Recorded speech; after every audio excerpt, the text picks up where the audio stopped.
Olá, tudo bem com você? Meu nome é Raquel Rodrigues, eu sou psicóloga, sou líder das mulheres e dos adolescentes da IA Church e estou aqui fazendo com vocês uma série de estudo sobre a Páscoa.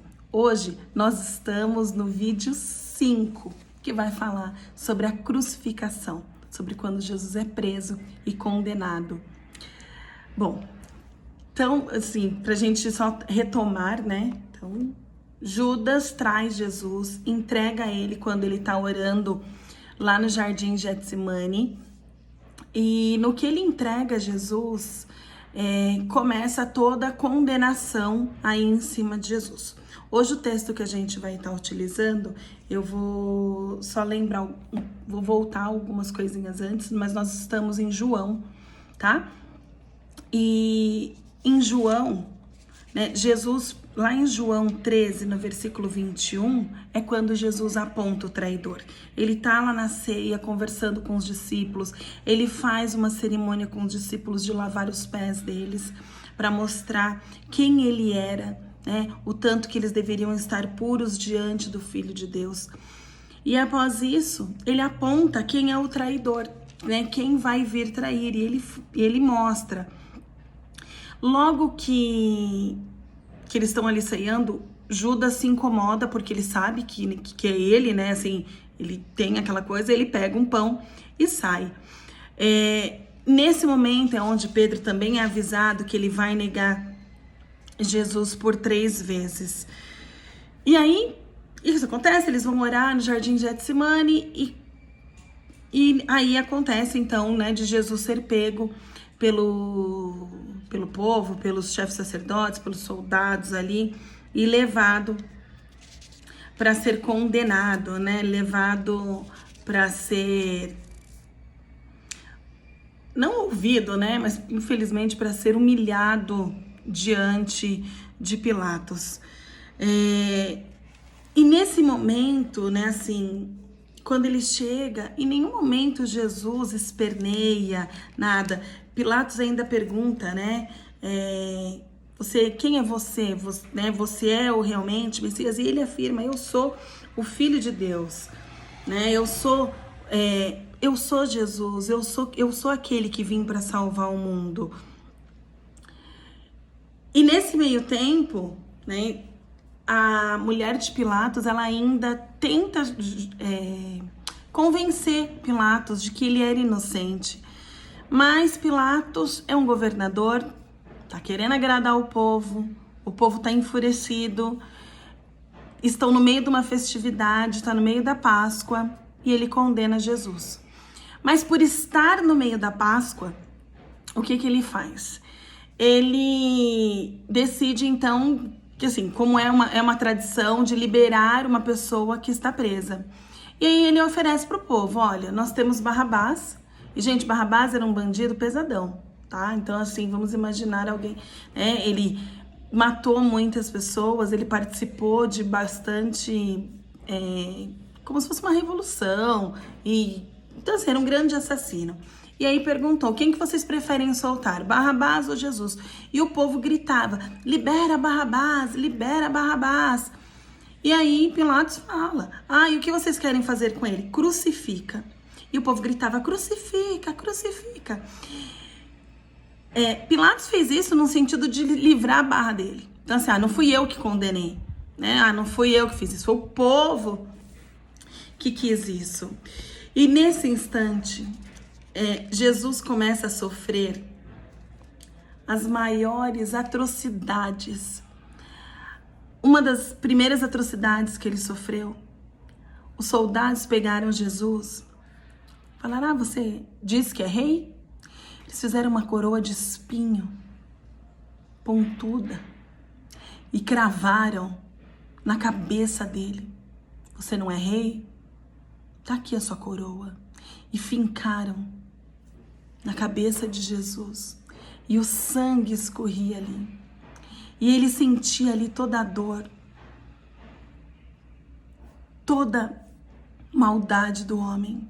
Naquele momento ele foi humilhado, as pessoas cuspiram nele, ele tomou bufetadas na cara. Eles chicoteavam Jesus, e não eram com um simples chicote, era com um chicote que na ponta dele eram como garras, e conforme batia, aquilo arrancava a carne de Jesus. E Jesus estava fazendo tudo isso por nós.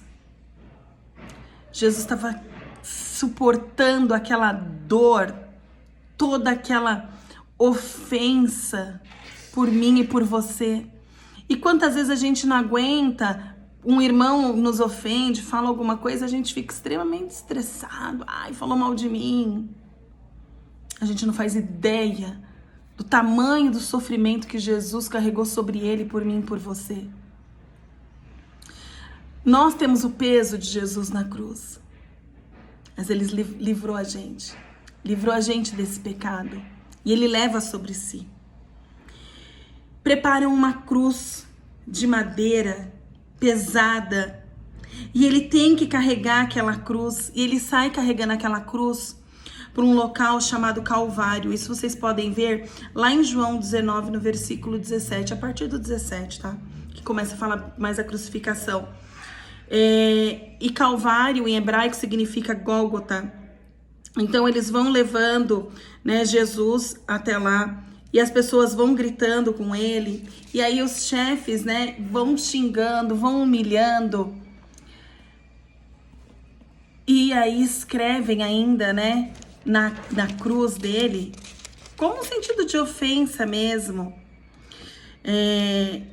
Vamos ler lá no 21, que diz assim: então os chefes dos sacerdotes disseram a Pilatos: não escreva rei dos judeus, escreva: este homem disse, eu sou o rei dos judeus. E Pilatos fala: o que escrevi. Porque Pilatos escreveu isso, que ele era o rei dos judeus. Mal sabia ele que ele era o rei do mundo, que ele era o rei de tudo. E aí os soldados crucificam Jesus, eles repartem as roupas dele, tiram na sorte as partes com quem vai ficar e começam a ofender. Ué, se você é filho de quem você diz, pede para te tirar daí. E Jesus ali calado, sofrendo a dor, com uma dor assim, extremamente vulnerável, nu, sendo maltratado. Às 9 horas da manhã ele é prego na cruz. Quando a gente prende o dedo com um alfinete, a gente já fala que tá doendo. Um sapato apertado, a gente já fala que dói. Jesus foi prego na cruz, pregado na cruz. Ao meio-dia, começou a escurecer. A terra ficou totalmente escura por 3 horas. Um breu. Às 3 horas, Jesus gritou para o Pai dele, para Deus. A gente pode ler isso lá em Marcos, no capítulo 15, no versículo 34. Ele diz assim: Eloi, Eloi, lema sabachthani. Essas palavras querem dizer: meu Deus, por que me abandonastes? Me perdoem se eu não li em hebraico certo, tá bom? Por que me abandonastes? Ele estava pedindo para Deus: Pai, me livra dessa dor.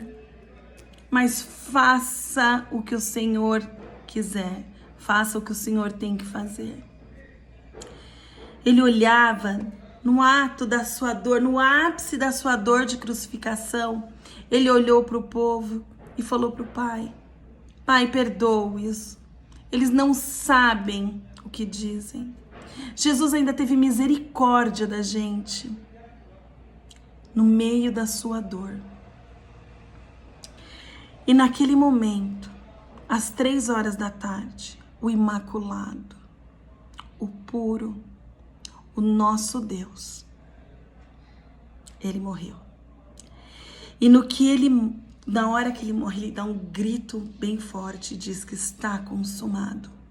O plano perfeito de Deus para nossa salvação aconteceu. Naquele momento, o templo racha, um terremoto acontece, um barulho estrondoroso e o véu do templo é rasgado de cima a baixo. E esse véu é um tecido grosso. Imagina um tapete que você não consegue rasgar. E o véu é rasgado de cima a baixo. Sabe por que esse véu é rasgado? Porque abriu um caminho para mim e para você.